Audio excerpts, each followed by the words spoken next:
Hello guys, welcome to another tutorial. In this tutorial, I'm going to show you how to create a geological map just like this for pretty much any region in the world by making use of freely available geological data that you can download from the website of United States Geological Survey. So in this tutorial, I'll be showing you how to download the data for free, how to filter out the GIS data that we do not really need and pick the information that would be relevant for your specific study area, and how to transform the information into a presentable map like this with the help of an open source GIS tool like QGIS. So without further ado, let's go ahead and get started with the tutorial. Alright, to get started you can simply Google World Geologic Maps USGS and you'll find this certmapper.cr.usgs.gov web link through which you can access this World Geologic Maps. And once you open that up, this is how it's going to appear. And from here you can see that we have access to download the geological maps of different parts of the world in GIS formats such as shapefile. So for example, if you were interested in let's say downloading the geological maps corresponding to Asia Pacific region, you can quite simply download the generalized geological map of Australia and New Zealand, as well as the generalized geological map of Southeast Asia. And not only that, you will also get access to information such as faults and tectonic contacts. So for this particular tutorial, I'm interested in the European region. So what I'm going to do is I'm going to come right over here and I'm going to download this generalized geology of Europe, including Turkey, as a shapefile. So just click right over here and you can see that the file is getting downloaded. In addition to this, I would also like to download the shapefile which indicates the faults of Europe, including Turkey. So in addition to this, I'm going to go ahead and download this one as well. Alright, so as you can see, both the files have been downloaded already. And that was basically these two files. So I'm going to extract these two files into my working folder. And also this file which contains the information of the faults. I'm going to extract it to here as well. And now let's open up QGIS because we are going to create this map using QGIS. And after that, we can navigate to the place where we downloaded our files into.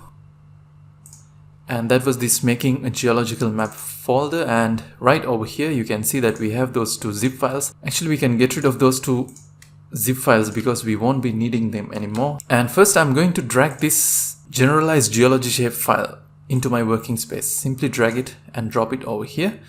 And from here you can see that it's quite a complex shapefile consisting of a massive number of polygons. And if you're a bit confused about the orientation, you can see that UK is right over here. And if you would like to have a look at the attributes of each of these different polygons that you can see over here, you can either take this identify features tool and you can just click on the corresponding polygon that you would like to inspect. And from here you can see that we have a couple of different attributes. Over here we have the area, the perimeter, and we have some IDs, and also we have one attribute called GLG. However, rather than going one by one, if you would like to get the attributes of this entire shapefile, you can simply go over here to this layer, right click, and you can open the attributes table. And from here you'll be able to see all the different attributes just in this manner. I guess we are not really interested in this information, but what we are interested in is this particular column that you can see as GLG. And over here you can see that it's using particular set of IDs to denote different rock units. So it's definitely helpful to know what each of these different IDs actually mean. But there are certain things that we can infer by ourselves. For example, whenever there is H2O, I think we can infer those to be presence of water bodies. And whenever we see the notation to be sea, it refers to the presence of the seas. But if you'd like to know what these other notations actually mean, we can head back to the World Geologic Maps web portal, and for each of these different areas that they specify over here, you can see that they link particular publication. Now, since we were working with the data of Europe, we can scroll down and we can click on this entire publication. And from here you can open up this short report. Now I have already downloaded this report, so I'm just going to open that up, and this is how that report looks. And if you scroll down, you will see right over here what each of those different notations actually mean. So the notations that you saw are basically corresponding to these different sedimentary, igneous and metamorphic rock units of different geological time periods. Alright, so let's go back to QGIS and get started with our map.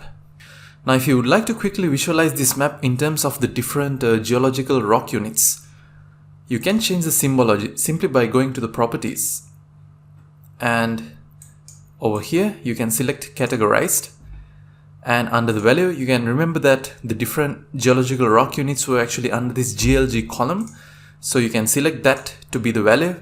And over here under color ramp we can make sure that we have selected random color ramp, since there were quite a number of different geological rock units. And after that, if we click on classify, you will see that all those different values, or in this case all those different geological rock units, are actually getting classified in this kind of a random manner. So random colors are basically assigned, and if you would like to change that assignment for some particular reason, you can again click over here and you can shuffle the random colors, so the colors will get shuffled. And if you click apply, and now you can see that despite it looking a bit too complex, now we can clearly distinguish between the different rock units just like this. And if you would like to pull up the information of a particular rock unit, all you have to do is simply take this identify tool and maybe click on that particular rock unit, and over here you can see what it refers to. Also, something important, if you haven't noticed until now, you can see that the on-the-fly projection was not really able to pick the coordinate reference system that was assigned to this particular shapefile. So if I right click over here and if I go to properties, under information over here, that the coordinate reference system is detected to be unknown, but we can still see some information right over here. But I found that the version of QGIS that I'm using does not really have this particular coordinate reference system, WGS 1984 Lambert Conformal Conic Projected Coordinate Reference System, in its system. So what I'm going to do is, for the time being, I'm going to change the coordinate reference system of my data frame to be Web Mercator Auxiliary Sphere Coordinate Reference System, which is this one. And I'm going to click apply and click OK.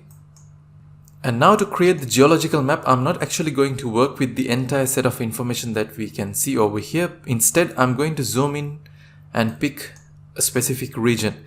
Now, if you were to select, let's say, a landlocked country, and if you happen to have the shapefile of that particular country, you can perform a simple clip operation in order to extract only the part of this geological map that you need for that particular country or the region of your interest. And in this case, I'm going to actually work with this landmass that you can see over here, which corresponds to the areas of Republic of Ireland as well as Northern Ireland. And since it's bounded by sea, I can do a quick selection manually without actually having to do a clip operation. But in case if you were to extract a land area based on a specified polygon, you can simply do that using a clip operation.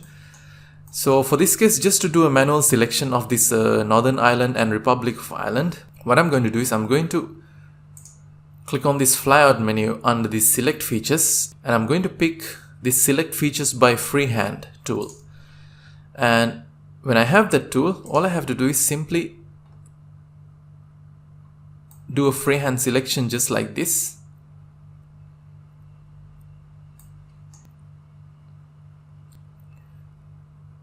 Just fully covering the land area that I need to select. And now you can see that these yellow color areas are the areas that were actually selected. In addition to this landmass, you can see that even the area which represents the sea also got selected, but that's alright. Later, if we do not need that, we can actually get rid of that quite easily. So having this selected, what I'm going to do is I'm going to right click over here and click on export and select save selected features as. And the format, I'm going to pick the format to be S3 shapefile, and the file name, after navigating into my working folder, I'm going to name this as geology_Ireland. And you can see that automatically it will have its extension in .shp. And the coordinate reference system, what I'm going to do is, rather than leaving this in this unknown CRS, I'm going to select the same coordinate reference system which I selected for the data frame, which was this 1984 Web Mercator Auxiliary Sphere Coordinate Reference System. And the remaining information, I'm just going to leave them as it is, and we can simply go ahead and click OK. And now if I deselect this main generalized geology of Europe shapefile, you can see that we pretty much managed to isolate the landmass that we need. And of course, I think we don't really need this area which demarcates the sea as well. So what I can do is I can go to this Geology Island newly created shapefile, right click and click on toggle editing. Now all I have to do is open this flyout menu, click on select features and select this particular polygon that we do not really need and simply hit delete, and that should do the trick for you guys. Also, if you open the attributes table, now you can see that we have the different attributes, out of which I don't think I would really need to have this area, perimeter and these 2 columns as well. So if you would like to get rid of those 4 columns, we can click on this delete field button. Just make sure that you have put this in editable mode before clicking on this delete fields button. And after that, we can simply select all the columns that we do not really need and click OK. And after that, I can click on this toggle editing button in order to save my edits. And that should be it. We can go ahead and apply a different symbology. Go to categorized. And now the value is simply going to be this GLG column. And we are going to assign a random color ramp. Click on classify. And you can see that a random color ramp got assigned. If you click OK, just like this. Well, I would like to shuffle the colors just a bit until I get something that looks okay to me. I think that should be fine.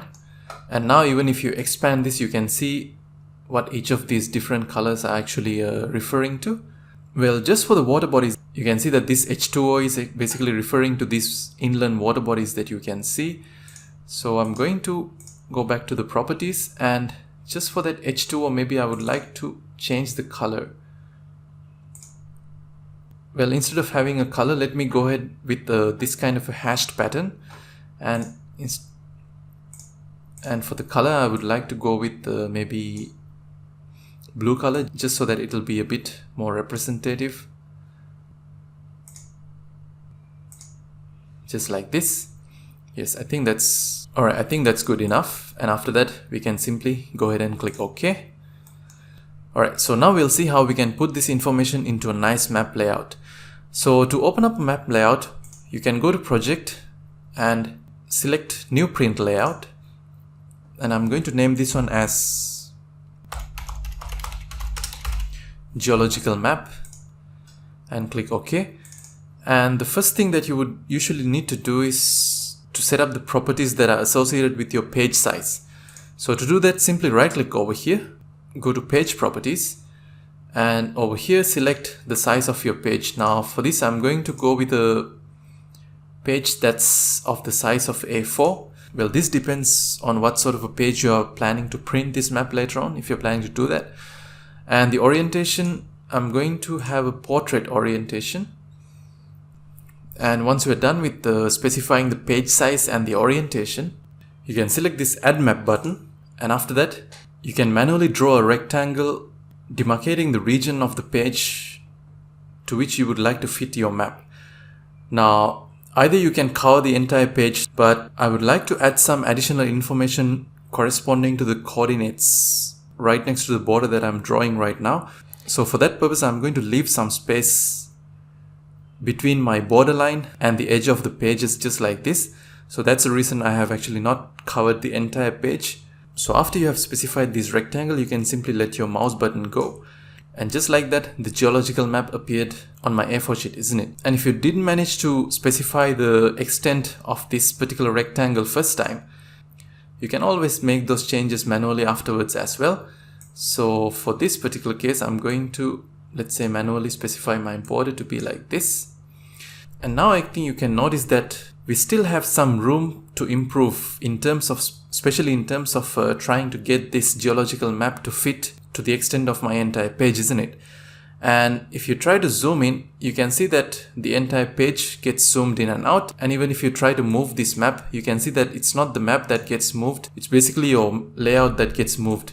So in order to access this map that's within this layout or within this border, you can click on this Move Item Content button. And now if you try to move, you can see that this border no longer moves, but instead the content inside that border actually moves. And even if you use your scroll wheel now, you can see that quite simply, quite easily, you can zoom in or out. And as you do that, you can see the scale over here changes. So if you would like to change the scale numerically, you can do that as well instead of using the scroll wheel. Let's go with about 3 million. Yeah, I think that's a bit too much. I think this kind of fit is alright for me for the time being, but later if I need, I can make the changes without a hassle. And finally, to add a solid border to this map, you can simply scroll down over here and click on this frame checkbox, and that'll add a solid frame to my map. And you can increase or decrease the thickness according to your preference. For example, if you increase the thickness, you can see that the thickness of this line increases. I'm going to stick with the default value, which was 0.3. I think that was quite alright. And now let's add a couple of things to change this map just from being an ordinary map to a proper standard map. And we'll get started by adding one of the key components, which is the north arrow. We can go to add item over here and click on this add north arrow. And after that, you can draw out the extent of the north arrow right around here. And as soon as you do that, you will see that under this item properties, you'll get quite a number of app symbols. I'm going to click on this arrow folder, and from here we can pick an image of a north arrow. I'm going to go with this one. I think that's good enough for me. And after that, you can adjust or rescale the size according to your preference. I think I can make it a bit smaller, and you can do further edits like change the stroke color and so on, but I'm not going to bother with that for this particular tutorial. And after that, let's go ahead and add a scale bar. So simply we can go to add item and click on add scale bar, and I'm going to place my scale bar right over here. And you can see that my scale bar initially is in kilometers, and you can change that by going over here to the units. But since this is actually covering two countries, both Republic of Ireland and Northern Ireland, I think it's better to not change this into a unit like meters, because we'll be having quite a number of digits if we do that. So I'm going to return the units to be in kilometers. Just a small adjustment I'm going to do. I'm going to drag this just to increase the size of the scale, but even if I do that, you'll see that the size of the scale actually didn't change. And that's because we haven't increased the number of segments that you can see over here. Now these segments are these colored and uncolored boxes that you can see over here. And if you increase the number of segments, you can see that accordingly my scale also increases. So I think I'm okay with having about 4 segments. And along with that, you can actually change any associated properties as well if you wish to. For example, if you would like to change the height of this scale bar just like this, you can do that, but I'm going to retain the default value, which is 3 millimeters. And similarly, you can do the changes to, let's say, your font. If you would like to change the font color or the font size or even the font type, you can simply click over here and you can change the size like this accordingly. But I'm going to retain this to be about 10, and the color and the rest of the settings I'm going to leave them as it is. Alright, next, one of the key components that we need is the title. So we can add the title of the map simply by going over here, and we can add a label. And I'm going to specify my extension of the label to be somewhere over here. And the label in this case is going to be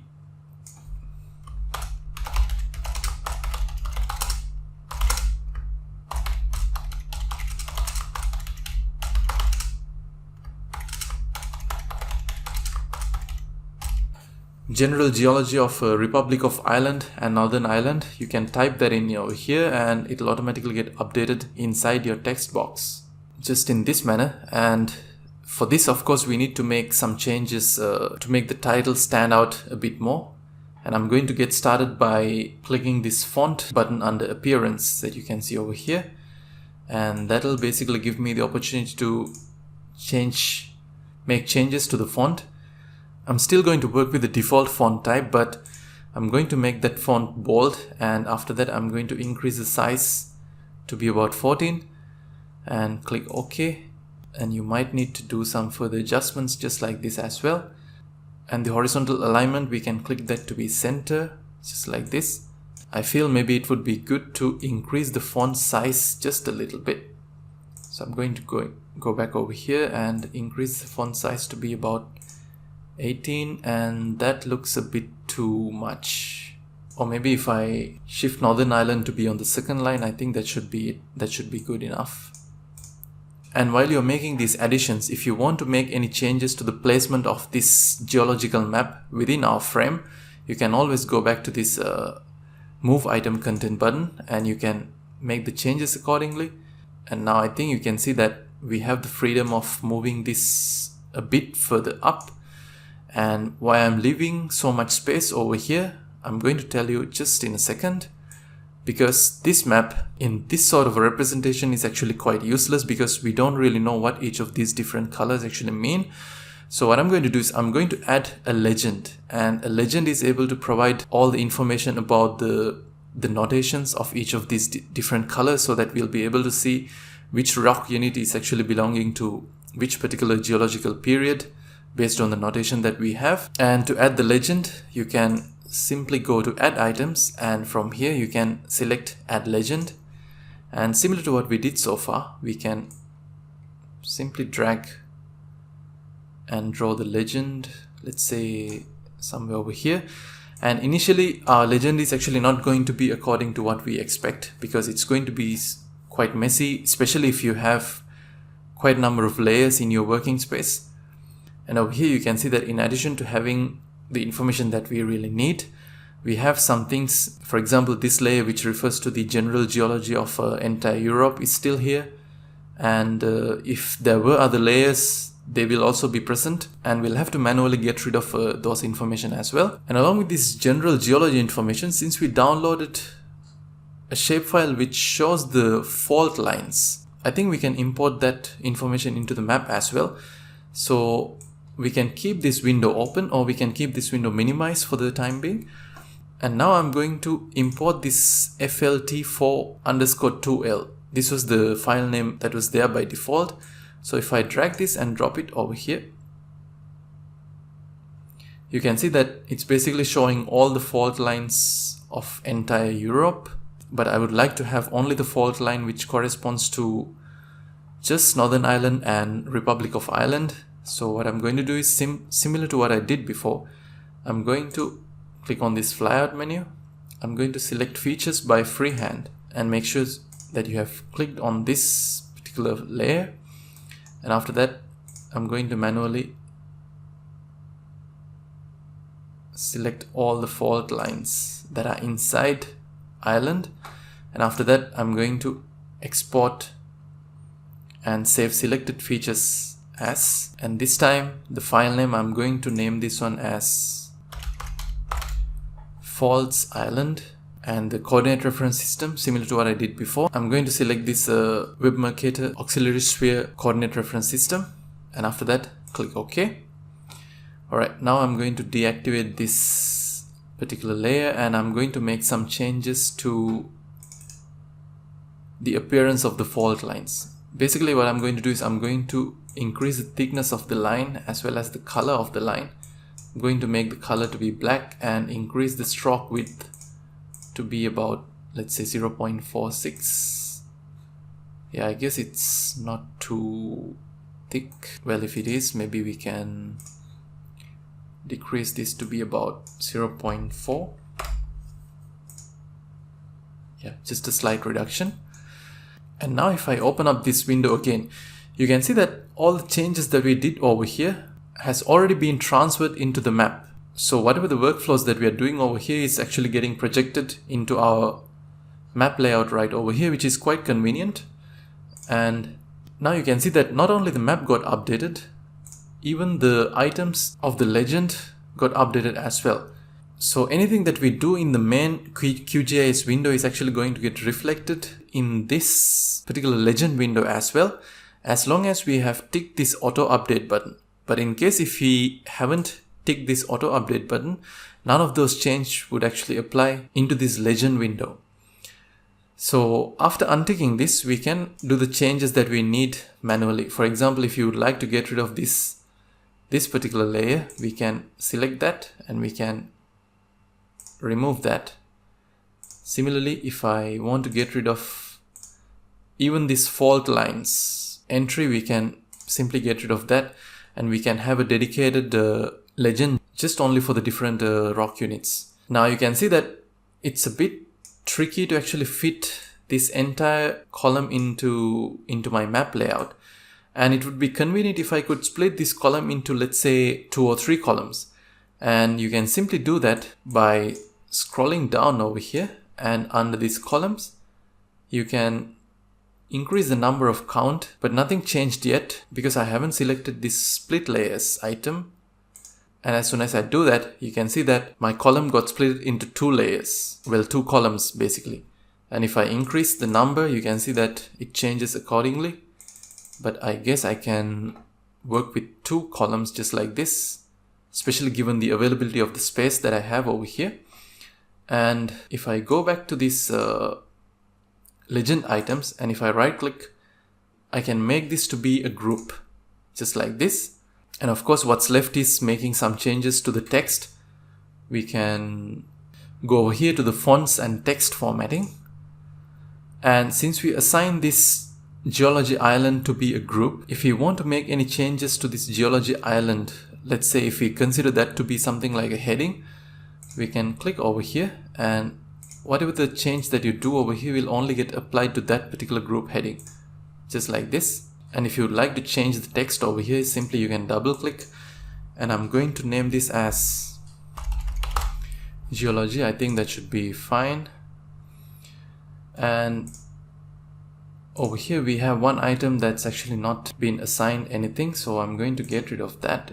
And this H2O item, I'm going to maybe move this down just like this and place it to be the last element, because that's not really a rock unit, but I would still like to keep it under this geology heading. If you think that this is a bit too populated, maybe we can even try increasing the number of columns to be 3 instead of 2. Not sure how that would look. Yeah, I think that makes things spread out just a bit. And if you go over here and click on this equal column widths, then it'll make sure that it's having equal distances. And similarly, I would also like to add what these black color lines actually mean in this particular case, and those are referring to the fault lines. So we can go back and add another legend element, and even though it's going to be messy at first, well, we can first take it over here and get rid of all the items that we do not really need, first by disabling this auto update option. And after that we can select the items that we do not really need, get rid of them, and I will place this somewhere over here right below this. And of course I'm going to change the name to be. And now if you'd like to add a rectangle, just so that we can bound all of these items of the legend to be a bit separate from the other areas of the map, we can go to this add item and we can add a shape and add a rectangle over here. And we can draw the rectangle just like this. And of course my intention is to not have a fill color, so I'm going to go to sample fill, and from here under fill color I'm going to select transparent fill, and that should do the trick for me. But of course if you'd like to have a light color as the background color, you can do that as well, but I think I'm going to leave it as it is. And finally, someone would be interested to know the coordinate information of this particular area. Now for that, well, we can make a slight adjustment like this. To apply the coordinate information, what we can do is we can simply go ahead and add a grid. You can select the main map window, and after that if you scroll down you will see one option called grids over here, and we can add a new grid, and we can go over here to the modify grid. And now we have to specify the splits for X and Y, and that's basically how the grid will be drawn. And something to keep in mind is that over here it's using the map unit, which is in meters. So you can basically get an idea about the distances by looking at this scale bar right over here.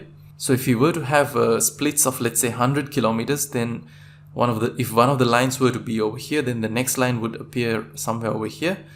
So I think I would like to have maybe my splits in the x direction at distances 150 kilometers apart from each other. And if I were to convert that into meters, then I have to multiply it by 1000. So it's going to be 150,000. And for the y direction, I would like to have the grids, let's say, at the same interval. For the y direction, it's going to be a bit too much.